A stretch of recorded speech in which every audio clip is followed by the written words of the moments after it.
and welcome to another episode of Mortal Mental Health. And I want to thank you for riding with me on our journey to emotional wellness. Is this the first time you're checking in with me? My name is Mark Ali Bishop, and I am a mental health therapist.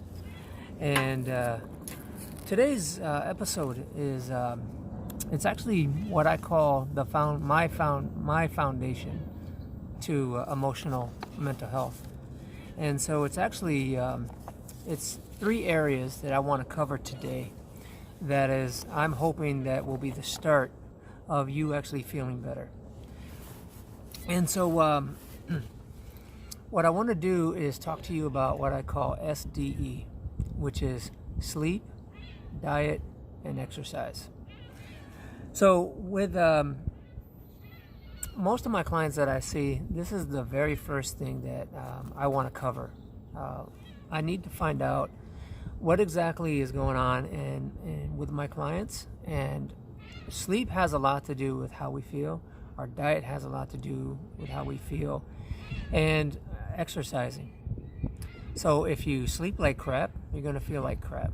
And if you eat a bunch of crap, you're going to feel like crap.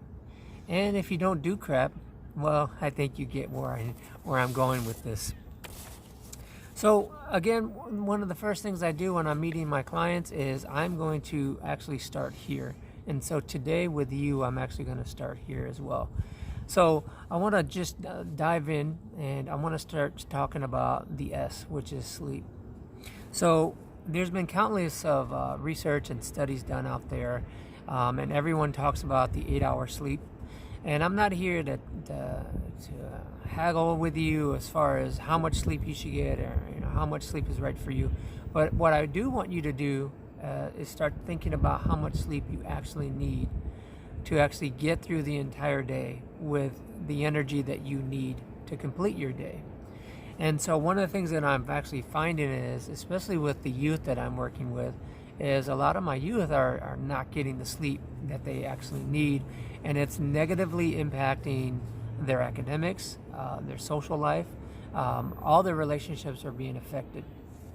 And so one of the things that I want you to do is to make sure that you're getting the amount of sleep that you actually need. And research has also shown that our mood is directly related to our sleep. So just imagine, and I know that many of us have had a rough night's sleep, and I am actually an insomniac, so I actually know how I function and how I'm affected emotionally just by lack of sleep. And so just think, if you're coming to work only on 3 or 4 hours of sleep, and sometimes that sleep might be even broken sleep, and you can imagine that your mood isn't going to be quite the same if you feel extremely well rested. So if you're having trouble sleeping, or if this has been an issue with you, what I encourage you to do is talk to your primary health provider or your doctor.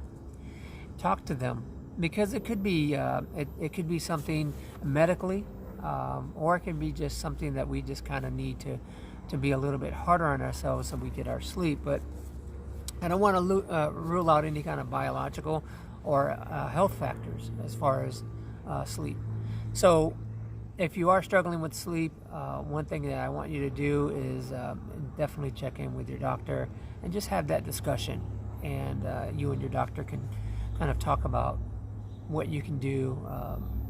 And some of the things, it could be as simple as changing your pillow. It could be changing your mattress. It could be not taking naps in the afternoon. It could be a variety of different things before we even get to medicine. And so one of the first things I always want to do is I want to rule out all the other things before we even start talking about medication. All right, number 2 is diet. That's the D in SDE, so diet. Now, I'm not talking about calorie restrictions or calorie intake. I'm not talking about that. What I really want to focus on now is the foods that we choose to eat. And so growing up, I used to have an iron stomach. I can eat potato chips, crackers, cookies, sweets, sugar, anything I wanted to. But now I'm getting older and I can't quite process that food the way I used to. But also, too, I will tell you that how we feel is directly about how the foods we eat. So if we eat good food, we're going to feel good and healthy. And if we're eating garbage and a lot of sugar and just things that are not necessarily good for us, we're not going to be feeling as we should be feeling. So it's kind of like if you have a high performance vehicle, you want to put high performance octane in that vehicle. And what is the highest performance vehicle that we're ever going to own? It's our bodies. So we have to make sure that we're intaking good fuel. So, and that's how I want you to kind of start looking at food, is I actually want you to see food as fuel. Okay, so if there are some eating issues that you've been struggling with, again, I definitely want and encourage you to check in with your doctor, just to kind of talking about food and how it affects you and your overall health. And then the last but not least in the SDE is E. E is for exercise. Now, I'm not a dietitian, I'm not a nutritionist, and I'm definitely not an aerobics instructor or anything like that. But I will tell you that I need my clients to be as active as possible. Now, being active looks different for different people, but one of the things that we have noticed, that when it comes to your overall mood and health, the more you do, the better you're going to feel. And so it can be little things. Now, I'm not saying that you should sign up at your local gym and spend money on a gym membership. I'm not saying you should go out to the sporting goods store and buy a bunch of weight equipment or anything like that. What I am saying, though, is for us to be a little bit more active in our day-to-day life. And it could be as simple as if you're the first one to work, maybe you take the first parking spot, which is closest to the building. Maybe we start building up a habit of walking a little bit more than we normally do. And so maybe instead of taking that first parking spot, maybe we park 3 spaces down for a while. And then we can actually, once we get used to that, we can park even further down, Or instead of driving through the drive-through, we actually walk into wherever we're going to order food. Maybe we have to order food on the road, and we're out and about. And I'm not saying you shouldn't be eating fast food, but what I am saying is, we can actually implement movement in the things that we want to do. So these are the very basics that I usually start when I'm working with a client, and it doesn't matter what reason or presenting factor that we're kind of working on. And it could be diet, and it could be weight loss, or it could be weight gain. There's a lot of students that I have worked with over the years that have struggled with weight management. So we can talk about those things, but in this particular conversation, we want to focus on all three. So if we have a good sleeping regimen and we have good sleeping patterns, I will tell you, you're going to feel better. If you're eating proper foods, fruits, vegetables, and things that give us and fuel us, our body's energy, and that's going to help us as well. And then exercise. If we're moving, we're going to feel better. Now, around exercise, I want to say that if you have any kind of disability, like I have a disability, I have muscular dystrophy, and so I actually have to do modifications to some exercises that my doctors are insisting that I do. So if you do have a physical limitation, no matter what that is, what I want you to do is make modifications and not excuses.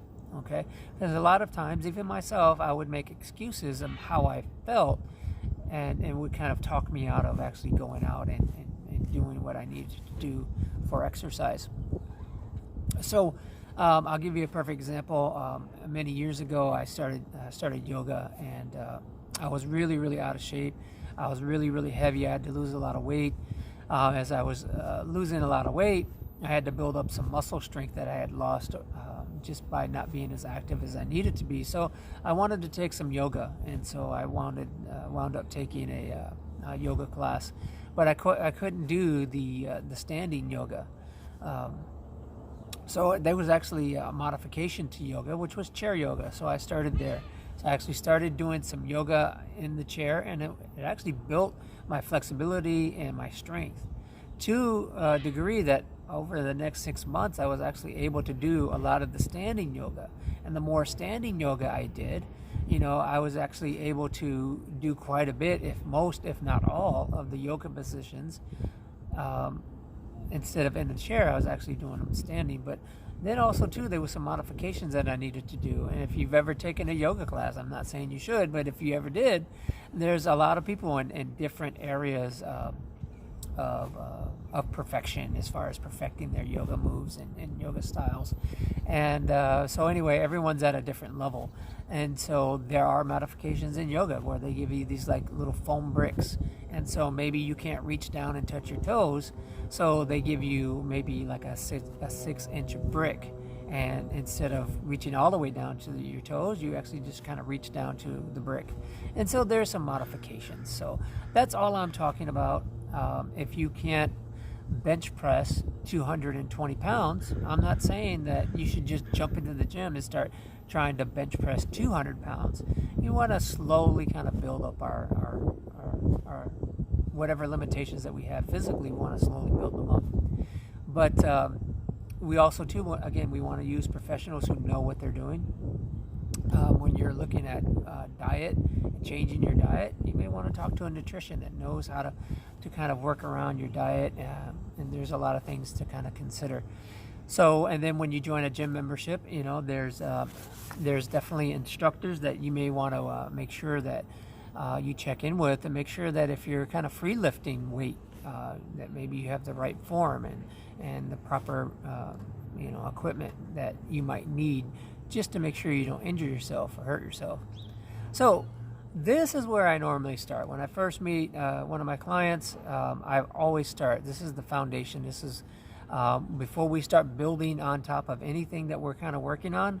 I definitely want to find out how your sleep is, how your diet is, and how much exercise you're getting. Because I will tell you, with all the research and studies that are out there, these things, if you do all of these things and you're doing them to the best of your ability, you're actually going to feel better physically. And if you're feeling better physically, you're going to feel better emotionally.